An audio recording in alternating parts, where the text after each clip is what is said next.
Hola, mi nombre es Diana Marcela Bernal Monroy, soy abogada, especialista en Derecho Constitucional y magíster en Patrimonio Cultural. Me he desempeñado como investigadora en diferentes instituciones de educación superior, también en entidades gubernamentales y en ONGs. He desempeñado cargos como líder zonal de la Escuela de Ciencias Jurídicas y Políticas y he liderado semilleros de investigación. Mi experiencia en la educación a distancia y virtual se ha desarrollado en el diseño, implementación y acompañamiento de procesos formativos en entornos virtuales de aprendizaje. También he elaborado guías y materiales didácticos para el acompañamiento tutorial sincrónico y asincrónico. En esta modalidad también he sido líder de semillero de investigación, en la cual he desarrollado proyectos que han buscado acercar tanto a los estudiantes como a las comunidades al uso de plataformas digitales dentro del campo político y jurídico. En ese sentido, desarrollé proyectos como, por ejemplo, la implementación de una plataforma digital de gobierno abierto para la gestión y planificación turística de monumentos nacionales en ámbitos de protección como el puente de Boyacá, aquí en el departamento. También el desarrollo del ecosistema jurídico, una inteligencia artificial que daba acceso de manera más controlada y más, digamos, accesible a los estudiantes en cuanto a sentencias de la Corte Interamericana de Justicia y de la Corte Constitucional. He sido docente de cursos como Derechos Humanos, Legislación para Grupos Étnicos, Derecho Constitucional, Derecho Internacional Humanitario, Metodologías de la Investigación, Etnografía, Geografía Social y Humana, Legislación Educativa en Colombia, Gobernanza y Ordenamiento Territorial. He estado en programas de formación como Derecho, Ciencia Política y la especialización en Psicología Jurídica. También la maestría en Derechos Humanos y la maestría en Gobierno, Políticas Públicas y Desarrollo Territorial. Dentro de mis clases he utilizado de manera constante las tecnologías de la información y la comunicación para promover aprendizajes activos. He utilizado herramientas como Padlet, Jamboard, Miro, formularios interactivos, cartografías digitales, mapas sonoros, el diseño de líneas de tiempo a partir de aplicaciones digitales. He utilizado los gestores de referencia, también los repositorios institucionales para la consulta teórica y conceptual, herramientas colaborativas como Google Workspace que me permiten mantener actualizados a los estudiantes con información constante, herramientas de interacción como Canva, Genially y también Kaggle que me permiten generar preguntas interactivas de los contenidos para que los estudiantes puedan tener una apropiación más didáctica. Estas herramientas pues permiten la participación pero también la construcción colectiva del conocimiento.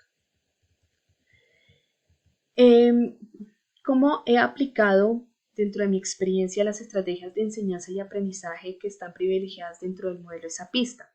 En mi práctica he utilizado muchas herramientas que son propias del modelo y las he integrado de manera concreta en actividades de formación.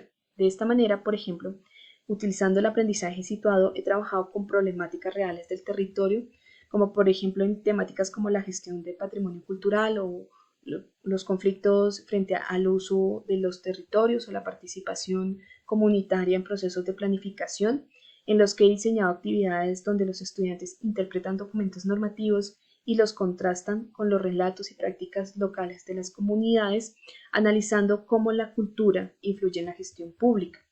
Dentro de los estudios de caso he desarrollado algunos casos basados en conflictos socioterritoriales, decisiones administrativas o ejercicios de gobernanza local que llevan a los estudiantes a analizar estos casos y a elaborar propuestas de intervención desde un enfoque cultural y jurídico. Dentro del aprendizaje colaborativo, trato siempre de organizar equipos de trabajo donde los estudiantes puedan producir mapas conceptuales, cartografías sociales o diagnósticos participativos, porque sé que estas herramientas favorecen la cooperación, el diálogo entre pares, la integración de distintas perspectivas para resolver un mismo problema jurídico. Frente a la investigación formativa, he orientado ejercicios donde los estudiantes aplican instrumentos básicos de investigación como entrevistas, observación territorial, análisis de fuentes normativas.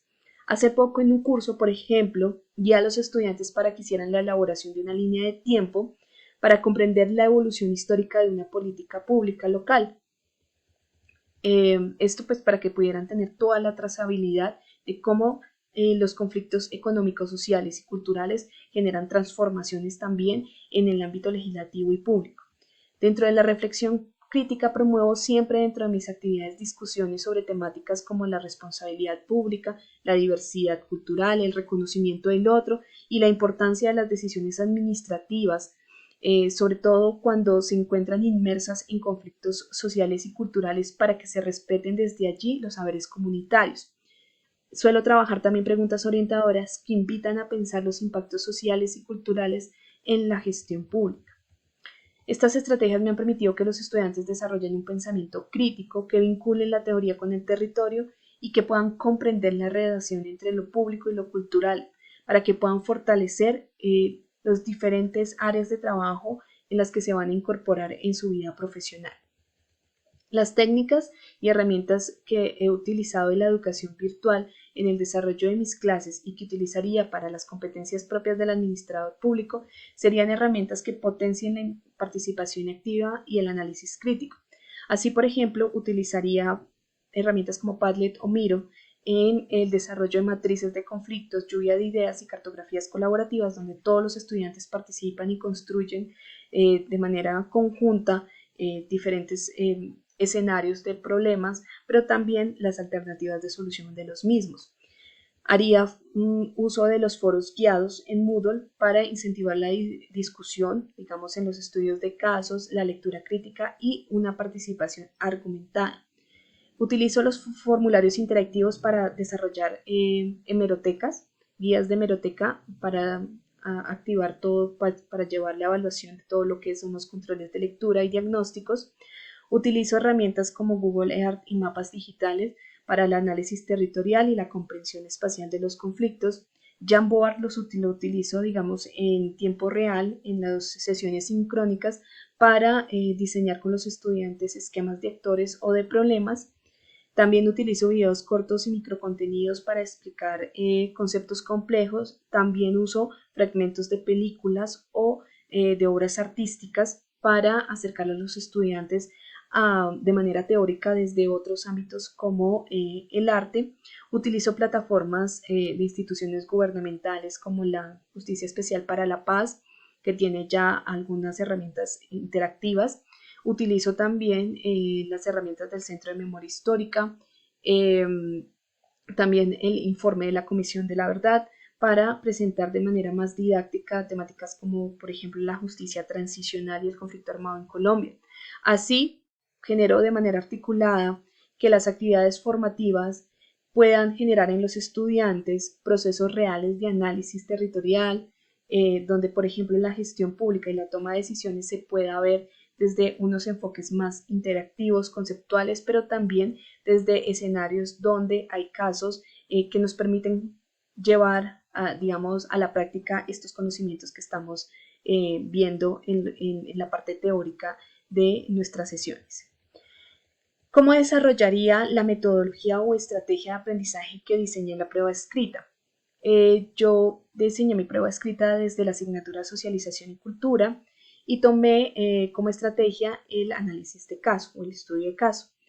El caso que vamos a trabajar es la delimitación del páramo de Pisba y lo dividí en 3 momentos. En un primer momento, que es el momento de apertura, haría la presentación de la problemática, donde presentaría los documentos oficiales que tienen todo el estudio de la delimitación, entre ellos pues el análisis biótico. Está también la resolución del Ministerio de Ambiente y Desarrollo Sostenible, la sentencia de la acción popular que se presenta por las comunidades dada la falta de participación comunitaria en la delimitación. Allí también pues está la sentencia que declara al páramo de Pisba como sujeto de derechos. Haría un contexto social, económico y cultural del territorio, enfocándome o resaltando cómo las comunidades campesinas han construido de manera histórica prácticas de ordenamiento territorial, pero también de uso tradicional del páramo.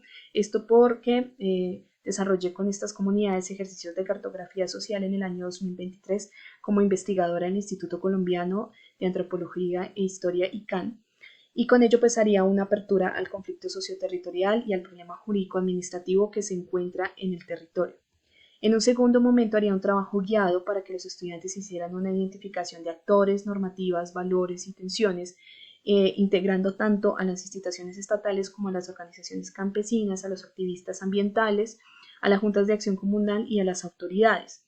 También haría un análisis de estas prácticas culturales y gobernanza del territorio, destacando no solamente estas nociones de derecho propio, sino también las formas locales de decisión comunitaria, el lenguaje campesino expresado en las actas verbales, los acuerdos comunitarios que existan y también como estos registros tradicionales del territorio. También haría una vinculación teórica y conceptual hacia la realidad del caso, llevando conceptos como cultura, identidad, alteridad, diversidad, globalización al campo, digamos, de estudio de manera concreta y también destacando cómo el patrimonio cultural hace parte de la gestión pública e incide dentro de las decisiones públicas y administrativas. Esto pues invita a los estudiantes a contrarrestar la normatividad formal con las prácticas culturales para comprender cómo se configuran las disputas dentro del páramo de Pisba.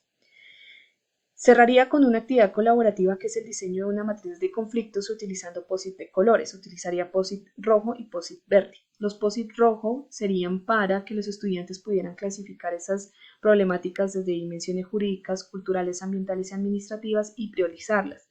Esto genera un proceso de sistematización donde los estudiantes se encuentran, pero también se pueden no encontrar. Digamos, en esta priorización de problemáticas se genera una agrupación de temática de la matriz bajo una discusión guiada y de construcción colectiva frente a la lectura que se hace del conflicto y pues se promueve que los estudiantes puedan identificar estos patrones y reconozcan los elementos culturales que inciden en el conflicto y que propongan rutas de intervención, soluciones o mitigaciones de estos conflictos. Para ello se utilizan los POSIT verdes, donde los estudiantes a partir del proceso de sistematización de los conflictos generan algunas propuestas de mitigación. Como cierre, pues se genera una reflexión ética sobre las decisiones públicas, la participación que ha tenido el campesinado en este proceso de limitación y se invita a reflexionar a los estudiantes sobre cómo el administrador público territorial debe enfrentar estos conflictos donde converge tanto la norma estatal como los sistemas normativos comunitarios. De allí sale un informe de recomendaciones para el proceso de limitación del páramo de Pisba por cada uno de los estudiantes del curso. ¿Cómo aplicaría en esta clase las técnicas y herramientas de educación a distancia? Entonces, por ejemplo, para el desarrollo de esta matriz colaborativa utilizaría también un POSIT virtual a partir de una herramienta que es el Padlet, que me permite como de manera interactiva poder tener esta identificación de conflictos y alternativas de solución. También allí puedo incluir una columna que registre con estas expresiones de lenguaje jurídico campesino y esto pues le da acceso a los estudiantes de manera constante. Utilizarían los foros para digamos como dinamizar la discusión frente al caso estudiado. También utilizaría Zoom o Google, que serían como las herramientas para hacer como los encuentros sincrónicos. Google Drive lo utilizaría para que la información estuviera siempre de manera constante y de acceso a los estudiantes. Recursos audiovisuales como videos cortos, cápsulas documentales, de estos registros comunitarios y visualizaciones cartográficas que permitan como entender el contexto del conflicto ambiental que se da dentro del territorio. También utilizaría mapas digitales y cartografías interactivas para que los estudiantes pues, puedan conocer y ubicar, ¿no?, dónde están estas zonas productivas, áreas de protección, los sitios culturales que se dan dentro del territorio. Estas serían como las herramientas que llevaría a cabo porque me permiten, digamos, de manera más interactiva acercar a los estudiantes a el conflicto territorial. También de pronto utilizaría los formularios para hacer todo el tema de control de lectura a partir de fichas de hemeroteca. Agradezco mucho su atención, muchísimas gracias por escucharme y esta es mi presentación frente a cómo sería mi clase en este curso de socialización y cultura.